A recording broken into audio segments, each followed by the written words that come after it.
The smell of antiseptic is the first thing that hits me. Sharp. Clean. Almost burning. It clings to the back of my throat as I sit on the edge of the narrow hospital bed, feet dangling, toes brushing the cold linoleum floor.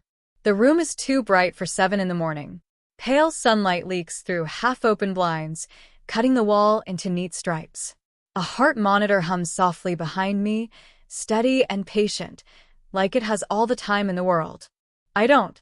I smooth my hands over the thin paper gown, listening to it crinkle beneath my fingers. The fabric feels fragile, temporary, like everything else right now. My phone rests in my lap. No new notifications. I refresh the screen anyway. Once. Twice.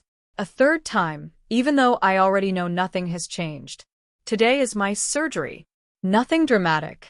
Nothing life-ending, they said. Just necessary. Just something that's been postponed too long because I kept telling myself I could wait.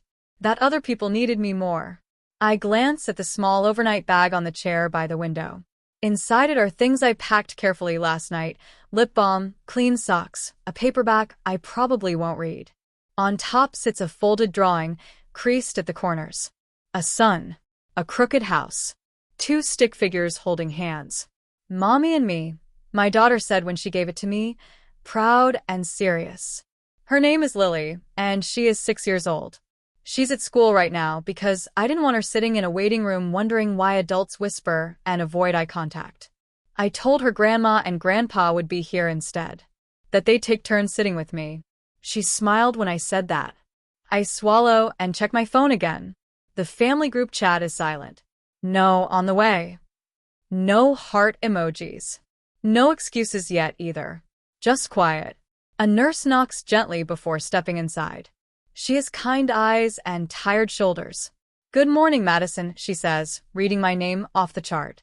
"Do you have someone joining you today?" The question is casual. Routine.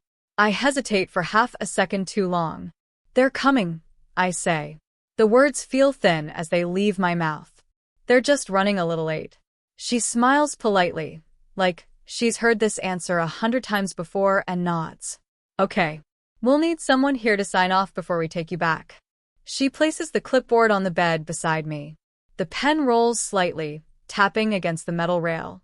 I watch it, my chest tightening in a way that has nothing to do with surgery. I text my mother first. "They're ready for me. Are you close?" The message shows as delivered. No reply. I try my father. Checking in. "Nurse says I'll go back soon." Delivered. Still nothing.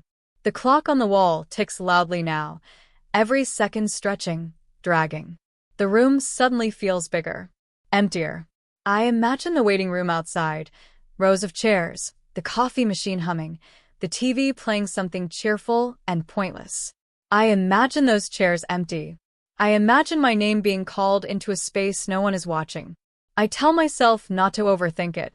They've always been late. They've always needed reminders. They'll show. They have to. Another nurse passes by the open door, glancing in briefly. Her footsteps fade down the hall.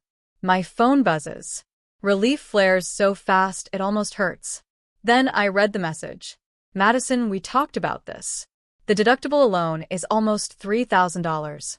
It doesn't make sense for all of us to take time off work for something non-urgent." My fingers go numb. Another message follows, almost immediately. "You're strong. You've always handled things on your own." I stare at the screen until the letters blur. Strong. The word lands heavy in my chest, like a sentence instead of a compliment. I look back at the empty chair by the window, at Lily's drawing peeking out of my bag, at the clipboard waiting patiently beside me. The nurse returns, her smile softer now. "We'll need to head back in a few minutes," she says gently. "Is anyone?" "No," I whisper, surprising myself with how quiet my voice is. "It's just me." She nods, understanding more than she says. As she turns away, I sign my own consent form, the pen shaking slightly in my hand. The door clicks shut behind her. And for the first time that morning, hope doesn't just dim. It goes completely still. The world fades in slowly, like a dimmer switch being turned up one notch at a time. Voices reach me before meaning does. Soft. Careful. Someone calling my name. Madison, Madison, you're in recovery. My eyelids feel heavy, glued together. When I finally open them, the ceiling swims above me. White tiles, harsh lights softened by medication. My throat is dry. My body feels borrowed, stitched together with dull aches and pressure. I turn my head instinctively toward the doorway. No one is there. A nurse notices the movement and steps closer. She has sandy blonde hair pulled into a loose bun and a name badge that reads Rachel. Everything went well, she says gently. You did great. Did my family? The words scrape out of my throat unfinished. Rachel's smile flickers. Just for a moment. No, she says quietly. But I'm here. Something in my chest caves in at that. Gratitude and grief tangling together in a way that makes it hard to breathe. She brings me ice chips and adjusts my blanket.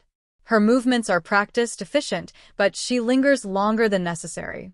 When my eyes fill, she pretends not to notice. Time stretches strangely after that. Pain comes and goes in waves. Nurses rotate in and out. Machines beep. Somewhere down the hall, someone laughs too loudly, like life is continuing at full volume without me. Hours later, my phone is placed carefully in my hand. 3 missed calls, all from the same number. My mother. I stare at the screen for a long moment before opening the messages. We didn't mean to upset you. You know how tight things are right now. Please don't make this into something it's not. My jaw tightens. Another message appears, this one from my older brother, Derek.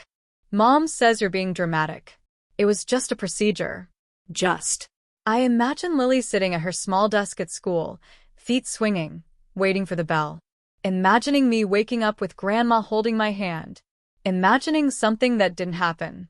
Rachel helps me sit up later, easing a cup of water to my lips. You have someone picking you up? She asks. Yes, I say automatically. The word tastes like a lie. But an hour later, as the afternoon light slants through the window and shadows grow long, no one comes. My discharge papers sit untouched on the tray table. The coffee Rachel brought me earlier has gone cold, a thin skin forming on top. I stare at it absently, watching the clock tick forward. Finally, Rachel returns and crouches beside my bed. Madison, she says softly, I can stay a bit longer. But if you need help arranging a ride, I'll figure it out. I say quickly. Too quickly. I always do. She nods, but her eyes are sad. When I finally walk out of the hospital, the automatic doors sigh open like they're relieved to be done with me. The parking lot is bright, painfully normal. Cars idle. People talk on phones. Somewhere nearby, a child laughs. I sit on a bench near the entrance, my bag at my feet, Lily's drawing still tucked inside.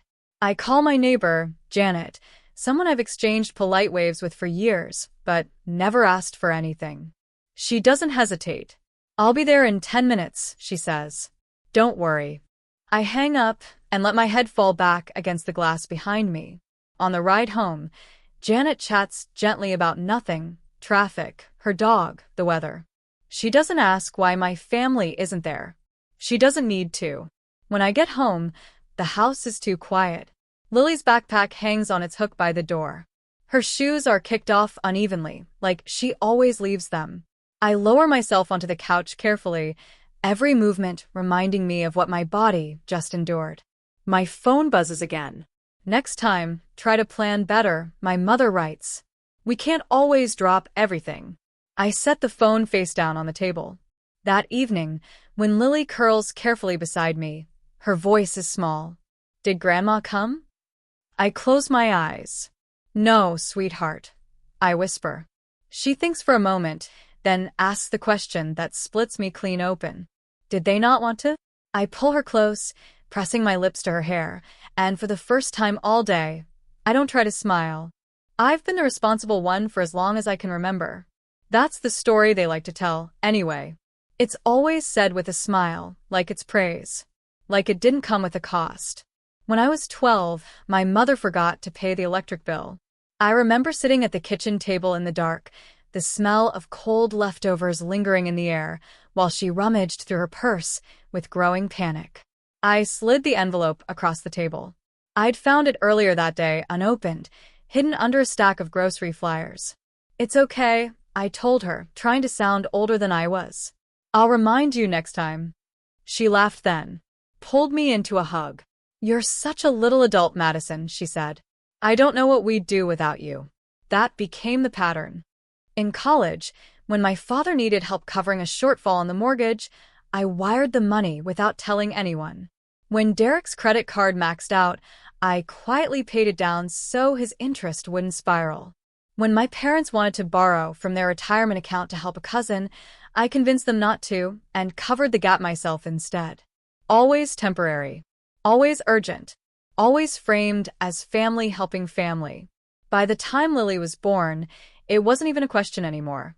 When childcare costs spiked, my mother suggested I quit my job and move closer to them. "You don't need all that stress," she said, "and we'll help when we can." Help, I learned, meant advice, opinions, expectations, not presents, not sacrifice. Christmases were the same. I hosted, cooked, paid for most of it. I wrapped gifts late into the night, my hands aching, while Lily slept upstairs. My parents arrived with bags from the mall, nothing extravagant, but enough to look generous. Derek showed up empty-handed and joked about it. "You know Madison's got it," he said once, clapping me on the shoulder. "She always does." Everyone laughed. I laughed too, because it was easier than explaining the knot in my stomach. The money itself wasn't the worst part. It was the assumption, the way my needs registered as optional, flexible, negotiable. Even the surgery wasn't sudden. I'd mentioned it months ago. Explained the pain, the limits, the doctor's concerns. My mother nodded sympathetically on the phone. "Well, just don't rush into anything expensive," she said. Doctors love to exaggerate. The irony is that I handle money for a living. Not flashy work. Not something I brag about. I manage long-term accounts, trusts, things that require patience and silence. Paperwork. Precision. Responsibility. One of those accounts happens to be significant. Life-altering even. Over $1 million, quietly invested, growing steadily. Not mine to spend freely, but mine to manage. Mine to protect. My name on the authority line. My family knew it existed. Not the details, not the numbers. Just enough to feel entitled to its gravity. They joked about it sometimes. "Don't forget us when you're rich," Derek would say, laughing. My parents called it our safety net, like it already belonged to them. When I sent a message from the hospital weeks before my surgery, explaining the deductible, asking if anyone could help with rides or Lily after school, the replies came back thin and delayed. "We'll see. Things are tight. Is it really necessary?" The morning of my surgery, while I was signing my own consent forms, my mother posted a photo online. Her and my father at a roadside diner. Pancakes stacked high, syrup glistening in the sunlight. "Family breakfast," the caption read. "Simple joys." The comments filled quickly. "So sweet. Cherish these moments. You raised a beautiful family." I stared at that photo from my hospital bed, the antiseptic smell still sharp in the air, and felt something inside me finally click into place. They weren't confused. They weren't struggling.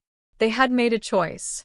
And for the first time, I stopped asking myself what I could have done differently and started asking why I was still trying to earn something they'd never planned to give.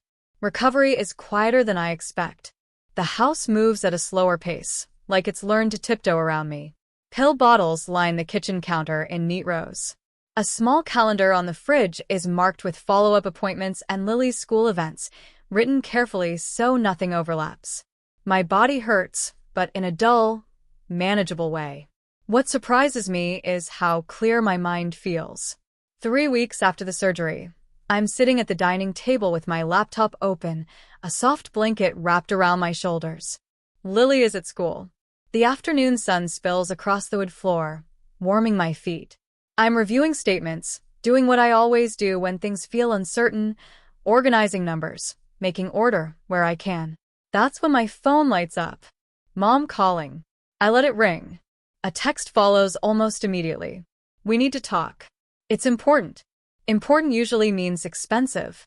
I exhale slowly and pick up. Madison, she says, skipping any greeting. We've got a bit of a situation. I wait. You know how your uncle's business hasn't been doing well, she continues. He needs help restructuring. Temporarily. And we were thinking, since you handle those accounts, you could authorize a short-term transfer. My fingers tighten around the phone. How much?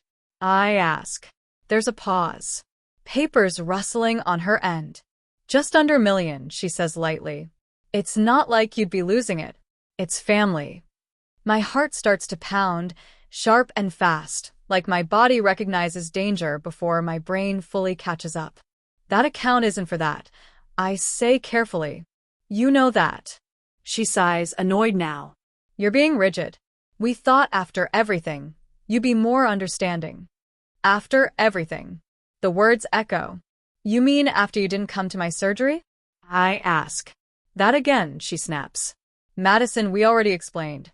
We couldn't justify spending thousands of dollars and missing work for something that wasn't urgent. Something inside my chest tightens, then hardens.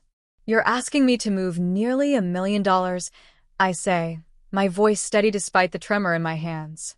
But $3,000 was too much to show up? Silence. Then Derek's voice cuts in, suddenly on speaker. Don't make this emotional, he says. This is business. And honestly, Mom and Dad assumed you'd handle it. Like you always do. I feel it then, a physical sensation. A line being crossed, so clearly it's almost visible. I glance down at the legal documents open on my laptop. My name. My authority. The clauses I've read 100 times but never really felt until now. I can't do that, I say. My mother's tone shifts instantly, sharp with accusation. So, you're punishing us now? No, I reply quietly. I'm protecting what I'm responsible for. You're selfish, Derek says. After all we've done for you. I think of the empty hospital chair. Of Lily's small voice asking why no one came. Of signing my own consent forms with shaking hands. I'm done, I say.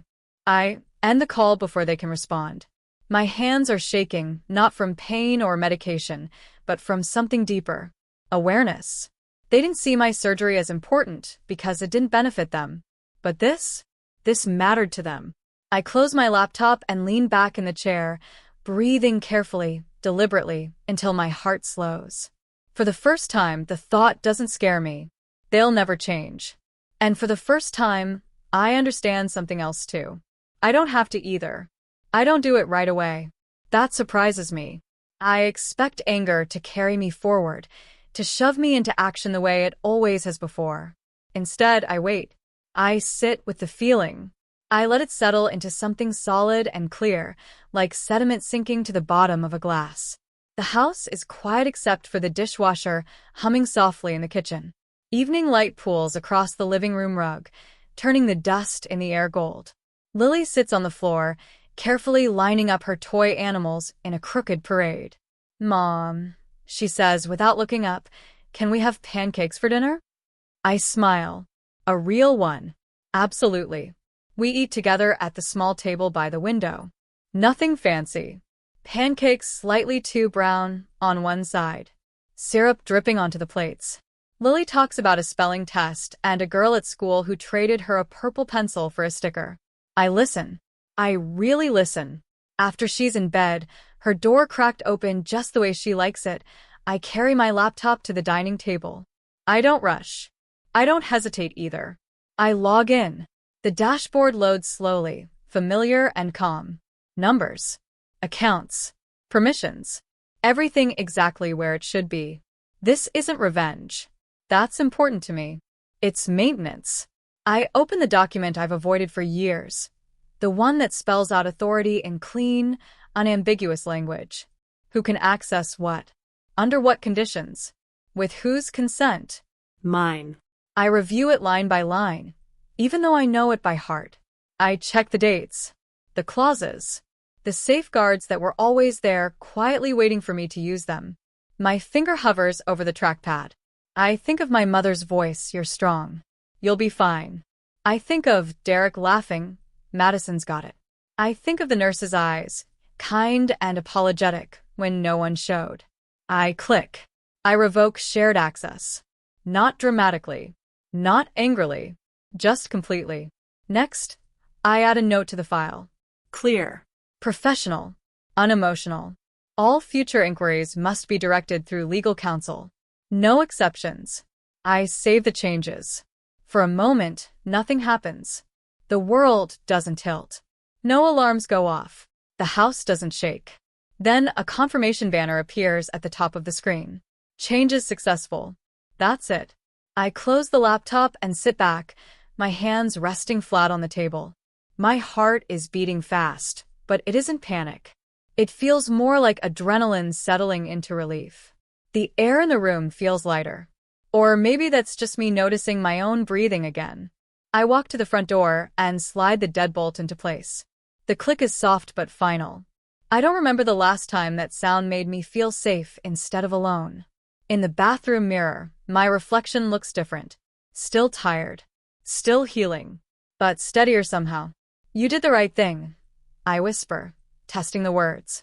They don't echo. They don't argue back. Later, I sit on the couch with a blanket over my legs, a mug of tea warming my hands. My phone buzzes once on the coffee table. A message from my mother. We need to talk. This is going too far. I don't open it. I set the phone face down and turn it off completely. Outside, a breeze moves through the trees, rustling leaves against the windows. The sound is gentle. Constant. Unbothered. I realize something then, something small but profound. For the first time, my peace doesn't depend on their approval. It depends on my boundaries.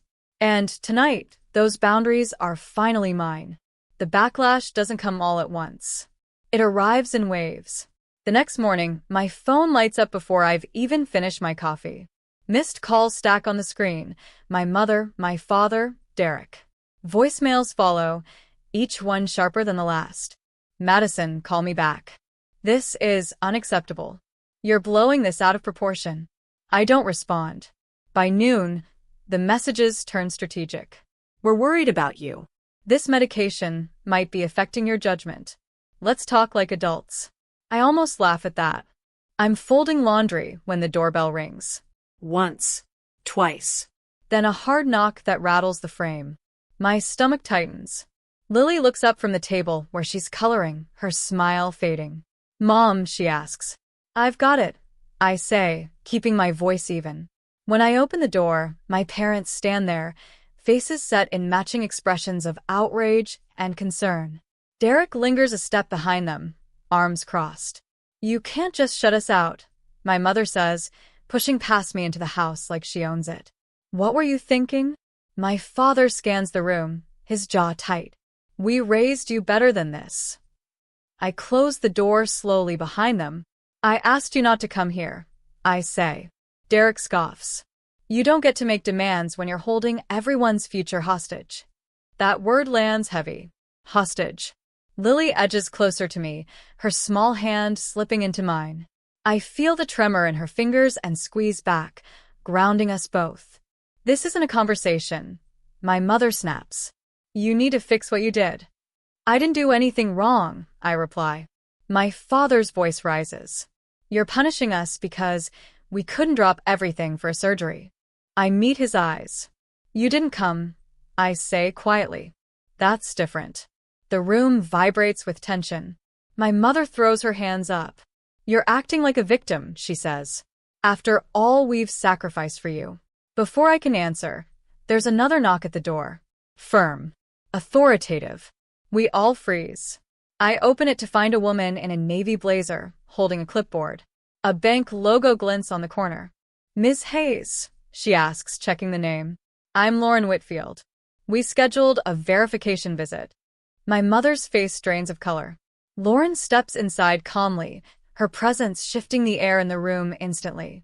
I just need to confirm that recent account changes were made knowingly and without coercion, she says, her tone neutral.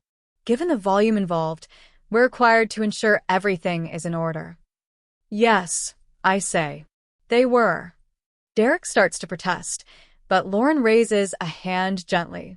I'm sorry, she says, but unless you're listed as authorized parties, I can't discuss details with you. My mother's mouth opens, then closes. Lily tugs on my sleeve. Mom, she whispers, her voice cracking, am I not important enough for them to be nice? The room goes silent. Something inside me settles completely. I kneel down in front of her, brushing her hair back from her face. You are more than important, I say softly. You're everything. I stand and look at my family. This is over, I say. You need to leave. My father shakes his head, stunned. You're really doing this? Yes, I reply. I am. Lauren finishes her notes, nods once, and heads for the door. She pauses beside me. You did the right thing, she says quietly. When my family finally leaves, the house feels bruised but intact. The door closes. The lock slides into place. I exhale slowly, Lily still pressed against my side. Outside, voices fade. Tires pull away. Inside, the silence doesn't feel empty this time. It feels earned. The house exhales after they're gone. It's not dramatic. Nothing crashes or breaks. The walls don't echo with shouting. Instead, everything settles into a softer shape, like a room after a storm has passed through and taken the worst of the noise with it. Lily stays close to me for the rest of the afternoon, her presence a quiet weight against my side. We sit together on the couch, her head tucked under my chin, a cartoon playing low on the television. I don't really watch it. I watch her breathe. That night, someone knocks on the door again. My shoulders tense instinctively, but when I open it, it's Janet, my neighbor, holding a foil-covered dish in both hands. I saw your parents earlier, she says gently. They seemed intense. I nod, unable to find words. I made lasagna, she continues, just in case you didn't feel like cooking. The smell alone makes my eyes sting. Over the next few days, kindness arrives in small, ordinary ways. A coworker, Megan, drops off a gift card with a note that says, "Use this for groceries." No explanation needed. Lily's teacher emails me to ask how recovery is going and offers extensions without being asked. Another neighbor leaves banana bread on the porch with a sticky note. Healing takes fuel. None of them owe me anything. That's what makes it feel so different. I start noticing the contrast more clearly, the difference between people who help because they have to and people who help because they want to. Obligation always came with strings. Expectations. A ledger in someone else's head. This doesn't. As my body heals, something else does too. I start tracking my finances again, not out of anxiety, but curiosity. Without the constant outflow, without the quiet rescues and temporary loans, there's more room than I expected. More breathing space. I pay off a lingering medical balance early. I set up a small emergency fund just for Lily and me. I sleep better, deeper, without the low hum of guilt vibrating through my chest. One afternoon, as Lily and I walk home from school, she skips ahead of me, her backpack bouncing. "Mom," she says suddenly, turning around, "Janet says you're brave." I smile. Did she? She said you stood up for us. Lily continues, matter of fact. I like that. So do I. The phone stays mostly quiet now. A few messages slip through, carefully worded, distant. I don't respond right away. Sometimes I don't respond at all. And the world doesn't end. One evening, after Lily is asleep, I sit alone at the kitchen table with a cup of tea. The house hums softly. Appliances, distant traffic, the steady rhythm of something stable. I realize I'm not waiting anymore. Not for apologies. Not for permission. Not for someone to finally show up. Support didn't disappear when I stopped giving everything away. It changed shape. It became quieter. Warmer. Real. For once, the house feels bigger. The days begin to stack up in a way they never did before. Not rushed. Not frantic. Just steady. Mornings start with sunlight instead of alarms. I pack Lily's lunch while she chatters about spelling words and playground drama, her confidence growing in small, visible ways. She walks into school without looking back now, shoulders squared, like she knows she belongs. So do I. At home, I paint the living room a soft, warm gray. It takes 3 afternoons and more patience than I expect, but when I finish, the walls seem to breathe easier. The old scuffs disappear. The room feels new without being unfamiliar.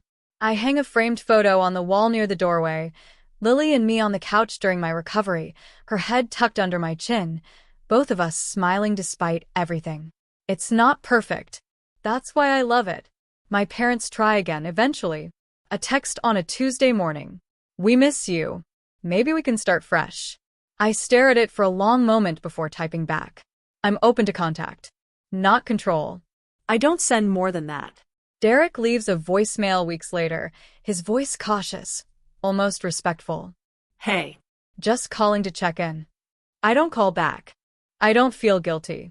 Instead, new connections begin to form naturally, without pressure. I start having coffee with Megan from work on Fridays. We talk about books, about Lily, about things that have nothing to do with fixing anyone. There's a man too, Ethan, a friend of a friend, who helps me carry groceries once and then doesn't ask for anything else. He listens more than he talks. When he leaves, he says, "Take care," like he means it. Life doesn't explode into happiness. It unfolds. Lily's teacher tells me she's more focused, more confident. She talks about home a lot, she says, smiling. In a good way. I notice it too. The way Lily laughs louder. The way she sleeps through the night. The way she doesn't ask anymore why people didn't come. One Saturday, we plant flowers in the small patch of dirt by the porch. Lily presses seeds into the soil carefully, patting them down like they're fragile. They'll grow, she says with certainty. I nod. They will. That night, after she's asleep, I sit on the porch steps and watch the streetlights flicker on. The air smells like fresh soil and paint. My body still carries faint reminders of surgery, but they're quieter now, less demanding. The account statements update automatically. The numbers are steady, safe, untouched. For the first time, growth doesn't feel like sacrifice. It feels like choice. A year passes without ceremony. No announcements. No dramatic milestones. Just time doing what it does best, softening sharp edges, settling dust, letting wounds close on their own terms. The morning of Lily's 7th birthday arrives clear and bright. Sunlight spills into the kitchen as I flip pancakes at the stove, the smell of butter and syrup filling the air. Balloons bob gently against the ceiling, their strings brushing my shoulders when I turn. Lily sits at the table in her pajamas, feet swinging, humming to herself. "This is my favorite birthday," she says casually, like it's a simple fact. I pause, spatula in hand. "Why's that?" She shrugs. "Because everyone here wants to be here." The words land softly, permanently. Later that afternoon, a few friends stop by. Janet brings cupcakes. Megan brings a book Lily's been wanting. There's laughter, crumbs on the floor, wrapping paper piled by the trash. No one is checking their phone. No one is waiting for someone else to arrive. When the house finally quiets again, Lily curls up on the couch with her gifts while I step outside for a moment of air. The porch flowers are in full bloom now, bright, stubborn, alive. My phone buzzes. A message from my mother. "Happy birthday to Lily. We hope she had a good day." I stare at it for a long moment. I type back carefully. She did. Thank you. Nothing more. Nothing less. Boundaries don't always look like distance. Sometimes they look like calm. That night, after Lily is asleep, I sit at the dining table with my journal open. It's something I started during recovery and never stopped. A place to put things that don't need to be explained to anyone else. I write about the hospital room, the empty chairs, the $3,000 they wouldn't spend. I write about the phone call weeks later, the assumption, the demand, the moment I realized the difference between being valued and being used. And finally, I write about the account, the $1.1 million they lost access to, not because I was angry, but because trust has requirements. Presence is one of them. I close the journal and lean back, listening to the quiet rhythm of the house. This is what peace sounds like. Family, I've learned, isn't who shares your blood or your last name. It's who shows up when it costs them something. who stays when it would be easier to leave. I turn off the lights and walk down the hallway, pausing outside Lily's room. She's sprawled across the bed, one arm thrown over her favorite stuffed animal, breathing slow and even. I switch off the last lamp. The house settles around us, steady and sure. For the first time in my life, nothing feels borrowed. Nothing feels owed. Everything feels chosen. Home.